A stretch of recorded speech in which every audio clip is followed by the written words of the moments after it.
Supreme কোর্টের নির্দেশে সেই মতো জাতীয় নির্বাচন কমিশন ডেডলাইন দেয় শনিবার পেরিয়ে রবিবার। এদিনও রাজ্যের বেশিরভাগ জায়গাতেই লজিক্যাল ডিসক্রিপেন্সির লিস্ট টাঙানো হয়নি। হাতে গোনা কয়েকটি জায়গায় তালিকা টাঙিয়েছে কমিশন। এরকম দেরি কেন, এই নিয়ে তরজা তুঙ্গে।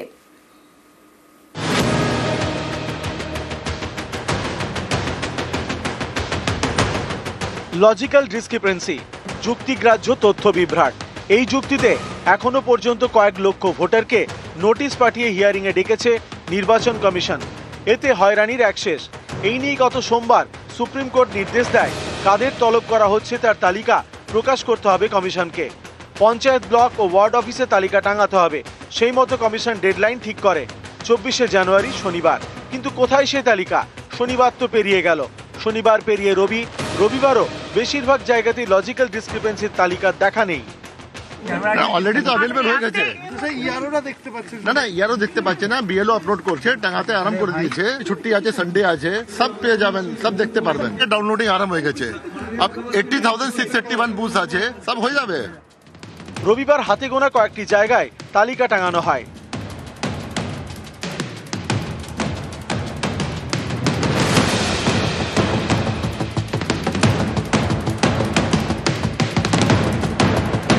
ডেডলাইন পেরিয়ে গিয়েছে শনিবার।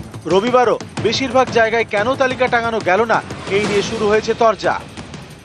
সমস্ত যা কিছু করার নির্বাচন কমিশন করছে, এটা রাজ্য নির্বাচন কমিশন নয়। একজন অসুররূপী মানুষকে বসিয়ে মানুষের অধিকারকে লুট করবে, মহিলাদের কাছ থেকে তাদের সত্তা, ভোট দেওয়ার তাদের অধিকারটা বা জেতার অধিকারটা কেড়ে নেবে, এটা ওই নির্বাচন কমিশন নয়। সুতরাং যা আপনাদের প্রশ্ন করতে হবে নির্বাচন কমিশনকে করতে হবে। তো সকলকে তো জানতে হবে সেই লজিক্যাল ডিসক্রিপেন্সির তালিকাটা কই। সুপ্রিম কোর্ট তো বলেছিল 72 ঘন্টার মধ্যে দিতে। এরা ভোটাররা তো দেখতে চান, প্রত্যেকটা এলাকায় তো সেটা টাঙিয়ে দিতে হবে। সে কই? সব বিজেপির নির্দেশে বিজেপি গিয়ে বলে দেবে ওকে ডাকুন, ওকে হ্যারাস করুন, ওইসব বন্ধ। এটা তৃণমূল কংগ্রেস, এটা বাংলার মাটি। সুপ্রিম কোর্ট মান্যতা দিয়েছেন মমতা বন্দ্যোপাধ্যায় এবং তৃণমূল কংগ্রেসের যা যা বক্তব্য মান্যতা দিয়েছেন। নিউজ 18 বাংলা। মাইক্রো অবজারভারকে সপাটে চড় দক্ষিণ দিনাজপুরের কুমারগঞ্জে, আর এই নিয়ে হাওয়া গরম।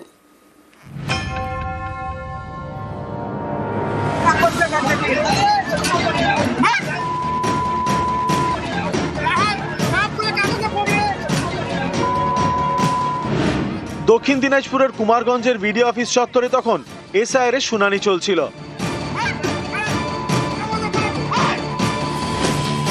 হিয়ারিং এর কাজ করছিলেন মাইক্রো অবজারভার দিব্যেন্দু গড়াই। আচমকাই গরম হয়ে ওঠে পরিস্থিতি। প্রত্যক্ষদর্শীদের দাবি, শনিবার শুনানিতে আসা কয়েকজন ঘিরে ধরেন অবজারভারকে, তারপরেই সপাটে চড়।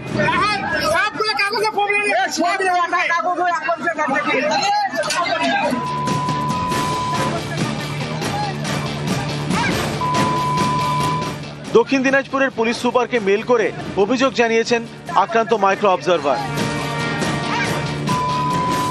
আমরা রিপোর্ট চেয়েছি। উনি বালুরঘাটে থাকতেন, এলআইসি অফিসার ছিলেন। উনি এফআইআর করেননি। এন্ড ওখানে যা আছে এখন সিস্টেম একদম ঠিক আছে, ওখানে অল ল অ্যান্ড প্রবলেম নেই, ওখানে হিয়ারিং চলছে। বাকি ডিএম যা দেখছেন ফুল রিপোর্ট আমাকে দেবেন। এটাই পশ্চিমবঙ্গের চিত্র।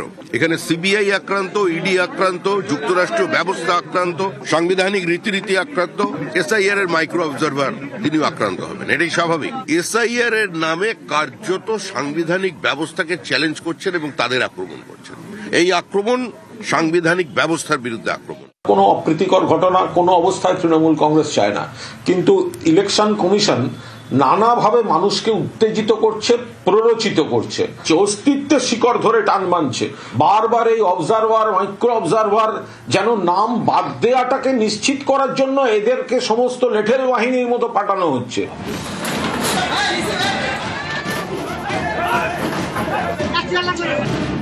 এর আগে 14 জানুয়ারি মুর্শিদাবাদের ফরাক্কা বিডিও অফিসে তুলকালাম হয়। এসআইআর শুনানিতে হয়রানির অভিযোগে চলে তাণ্ডব ভাঙচুর।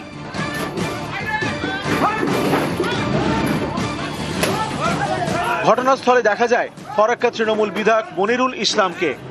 বিজেপির অভিযোগ, তৃণমূল বিধায়কের নেতৃত্বেই বিডিও অফিসে হামলা চলে। এই নিয়ে ফরাক্কা থানায় অভিযোগ জানিয়েছে তারা। এই ঘটনায় বেশ কয়েকজনকে গ্রেপ্তারও করা হয়েছে। কিন্তু তৃণমূল বিধায়ক মনিরুল ইসলামের বিরুদ্ধে কেন কোনো ব্যবস্থা নিচ্ছে না পুলিশ? নির্বাচন কমিশনের নির্দেশের পরেও জেলা শাসক কেন তৃণমূল বিধায়কের বিরুদ্ধে এখন এফআইআর করেননি, প্রশ্ন বিজেপির। এটা তো করছেন পশ্চিমবঙ্গ রাজ্য সরকার। মনিরুল ইসলাম কে? শুধু নিমিত্ত মাত্র। তৃণমূল কংগ্রেসের যে এজেন্ডা, সরকারি এজেন্ডা, সেই এজেন্ডাকেই ফুলফিল করবার জন্য সবাই কাজ করছে। মনিরুল তাদের মধ্যে একজন। এবার সংবিধানের রক্ষাকর্তা যারা, এই প্রশ্নটা ইসিকে গিয়ে করলো, কেন তারা করছে না? বিজেপির নেতাদের বলতে লজ্জা করে না? আপনারা ভোটারের লিস্ট থেকে বাদের পরিস্থিতি তৈরি করে, অস্তিত্বের সংকট তৈরি করে দিয়ে আপনারা লক্ষ্যে পেয়েছেন।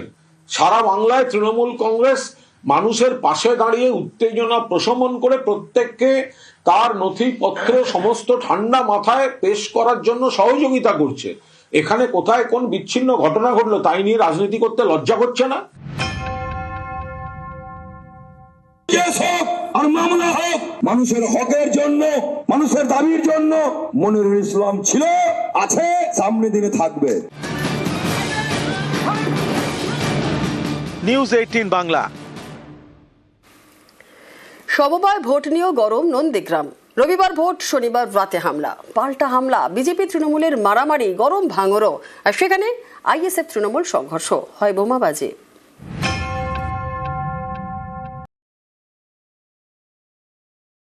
রবিবার এখানে রানীচক সমবায় কৃষি উন্নয়ন সমিতির ভোট।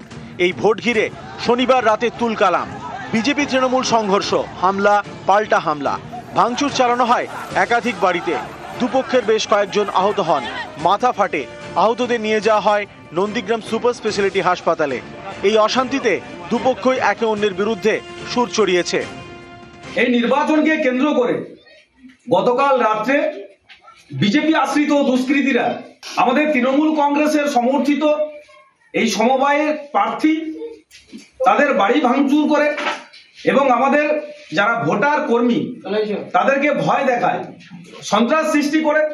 এই খবর পেয়ে যখন আমাদের কর্মীরা সেখানে পৌঁছায়, সেখানে এই কর্মীদের উপর অতর্কিতে লাঠিচার্জ করে, ওখানে রড দিয়ে কারোর মাথা ফাটিয়ে দেয়, কারোর পিঠ ফাটিয়ে দেয়। রানীচক সমবায় সমিতির নির্বাচনে গতকাল রাত্রিতে আমাদের হরিজন পল্লীতে আক্রমণ চালিয়েছিল, একজনের মাথা ফাটিয়ে দিয়েছে। হরিজন পল্লীর যে এলাকার মানুষজন খেপে গিয়ে ওদের উপরে কিছুটা টর্চারিং করেছে। পুলিশ পরে এসে ওদেরকে সঙ্গে করে নিয়ে এসে হরিজন পল্লীতে ব্যাপক লাঠিচার্জ করেছে তৃণমূলকে রক্ষা করার জন্য। তৃণমূলকে যাতে সুস্থভাবে নির্বাচনে জিততে পারে তার সাহায্য পুলিশই করে দিয়েছেন, কিন্তু পারবে না। আমরা দৃঢ়তার সঙ্গে তার প্রতিরোধ করেছি এবং আজও প্রতিরোধ করব। সমবায় ভোটের পরেও ঝামেলা শেষ নেই, ফের গরম হয়ে ওঠে নন্দীগ্রাম।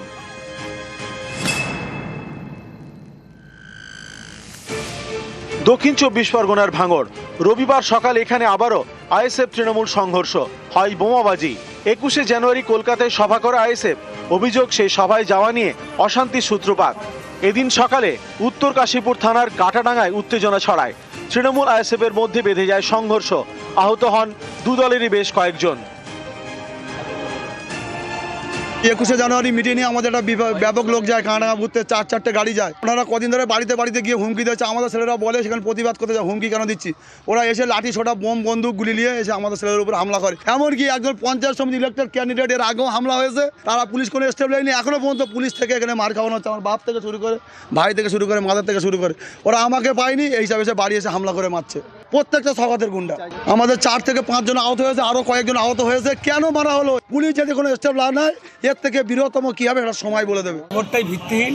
এটা ওইদুল কি জিনিস সারা সমগ্র ভাঙড়ের মানুষ জানে।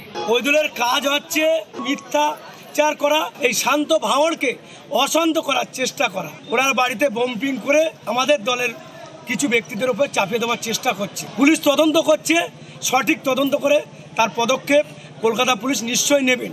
কিন্তু আমি ওইদুলকে বলবো যে এখনো সময় আছে ভাই, সতর্ক হয়ে যাও। কিন্তু এইসব কাজকলাপ মানুষ, ভাঙড়ের মানুষ মেনে দেবে না। নন্দীগ্রাম থেকে সুজিত ভৌমিক এবং ভাঙড় থেকে কল্যাণ মণ্ডল, নিউজ 18 বাংলা। নিউজ